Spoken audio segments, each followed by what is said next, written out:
Part of the plan of Allah is to watch who is going to turn to Him in repentance often. And so Shaitan came up with another plan. What was his plan? His plan was, I'm going to make these people lose hope in the mercy of Allah. So you seek forgiveness, you're forgiven. And then Shaitan comes to you and makes you think you're not forgiven. So you start believing that perhaps I am not forgiven. Allah's mercy will not encompass what I did. That itself is a bigger sin than the initial sin you committed, because now you're doubting a name or quality of Allah. Do you see what I'm saying? You're a human. You made a mistake. Allah's given you opportunity upon opportunity to seek forgiveness. Did you seek the forgiveness? The answer is yes. I sought it once and twice and thrice. Well, don't let Shaitan trap you again by making you think that you're not forgiven. Subhanallah. How dare you doubt the mercy of Allah? You don't need to wait for Ramadan in order to seek forgiveness. As soon as a sin is committed, you ask Allah, oh Allah, I didn't do that out of defiance. I did that out of human weakness. I regret it. I won't do it again. Forgive me. Allah says, you're forgiven. The first time you asked for forgiveness, your sin was already wiped out. You're taught to ask for forgiveness again and again, not because you're doubting the mercy of Allah, because that would grant you elevation in your status in the eyes of Allah. So don't doubt the mercy of Allah. Allah is Ghafoor, Rahim, Rahman. The fact that you are seeking forgiveness, there's no chance that Allah is going to punish you for a sin that you sought forgiveness from. Sincerely, whatever has happened in your past is exactly that. The past. P-A-S-T. That's what it is. Don't let it determine who you are today. You're a good person. You have goodness. Why do you think you're here listening to this? It's the house of Allah, not mine or yours. Would you ever attempt to visit a house of someone you didn't like? No way.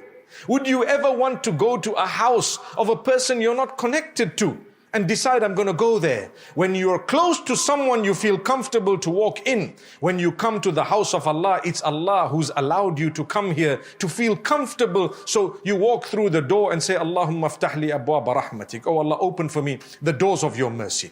So Allah flings open the doors of mercy. You come in here, you fulfill your salah, you do some amazing, beautiful ibadah, worship for the sake of Allah. You listen to something that reminds you about Allah, that moves you, motivates you to become a better person. And if you want to become a better person, you need to value the iman you have. You need to value the Lord who created you, لَعَلَّكُمْ تَتَّقُونَ, so that you can achieve consciousness of Allah. A lot of acts of worship were prescribed in order for us to develop a better relationship with Allah. Fasting being one of them. When I translate لَعَلَّكُمْ تَتَّقُونَ, I say in order for you to develop the correct relationship with Allah. What is that relationship? It's a relationship of a worshipper and his Lord. A slave and the master. We are slaves of Allah. I put my head on the ground, but only and solely for the one who made me, no one else. I can never imagine putting my head on the ground in that position or posture for anyone or anything besides my maker. That's it. When I go down on my forehead, I say, Subhana Rabbi al-A'la, sajada wajhi lilladhi khalaqahu. My face has been put onto the ground in prostration for He who made it. Amazing. Look at that taqwa. You should be thankful to Allah for giving you an opportunity to put your head in the highest level of submission, which is closest to Allah. Sujood, the prostration. أَقْرَبُ مَا يَكُونُ الْعَبْدُ لِرَبِّهِ وَهُوَ سَاجِدٌ. The closest that a slave is to his Lord is when he is in prostration. Brothers and sisters, take your time in sujood. Take your time in prostration. You're close to Allah. The closest you could ever be. Take your time in sujood. From now on, be conscious of the fact that when I am down there, I'm the closest to Allah. Don't just rush through your prostration. It's Allah. So when you seek the forgiveness of Allah, on one hand, Allah's forgiven you. Have you changed? The answer should be, yes, I've changed. I don't want to do this. If human weakness makes you falter once again, do not despair. Repeat the drill, subhanallah. Repeat it again to say, oh Allah, I regret it. Do you really regret it? Yes, I do. But it's the second time I've done this, but I regret it again.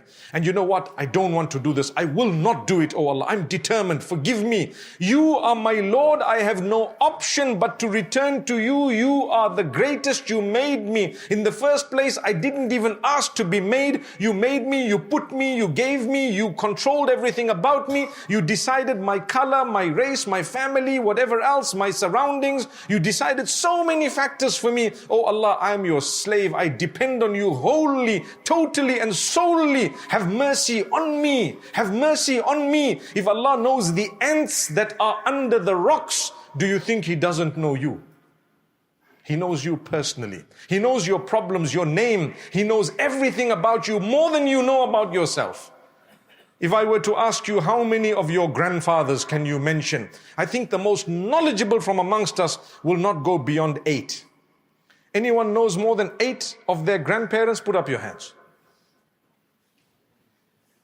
I see 1, 2. By the way, 8 is not the past tense of eat, it's a number. Yes, so 1 person. What about the rest of us? They probably know 9 or maybe 10. Beyond that, who knows? You don't even know where you come from, subhanallah. And you think you know everything. La ilaha illallah. Do you know you and I came from the same person? Do you know that? Who was he? His name was Nuh, may peace be upon him. I heard some of you say Adam. Yeah, Adam is right. But Nuh alayhi salam, and they came from Adam. So Adam and then Nuh, and we're all the family of Nuh. If you didn't know that, you know it today. And I mentioned the other day that it wouldn't be wrong for you to say you're from the family of a prophet. You can say, I'm from the family of a prophet. Who was the prophet? Nuh alayhi salam. وَجَعَلْنَا ذُرِّيَّتَهُ هُمُ الْبَاقِينَ. When Allah speaks about the destruction that happened at the time, He says, we made His family the ones who remained. So His progeny was the only one that actually continued thereafter. May Allah subhanahu wa ta'ala have mercy on us. But closer to that, a lot of us, 15 fathers up, we probably meet at one person. But you don't know, I don't know. Do you realize that? We're related, by the way. Smile, my brother. The next time you see me, say, that's my uncle. But my brothers, my sisters, it's factual. We are connected. We should be feeling that importance. The person sitting next to you right now, guess what?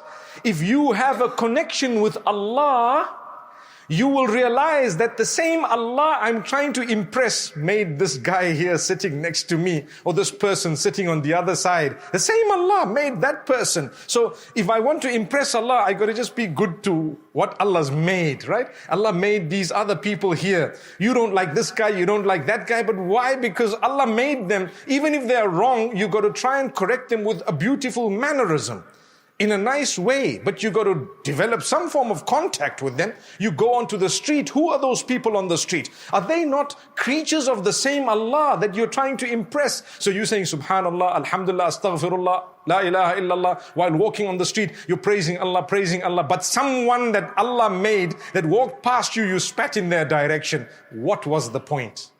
What was the point? Did you achieve taqwa? Did you understand the relationship with Allah? You got to start fasting. Do you know why? When you fast and you're a little bit hungry, many things happen. Many things happen. You start thinking of food, and then you realize I'm not allowed to eat. And then you start thinking of those who don't have food at all. And then you have a bit of compassion.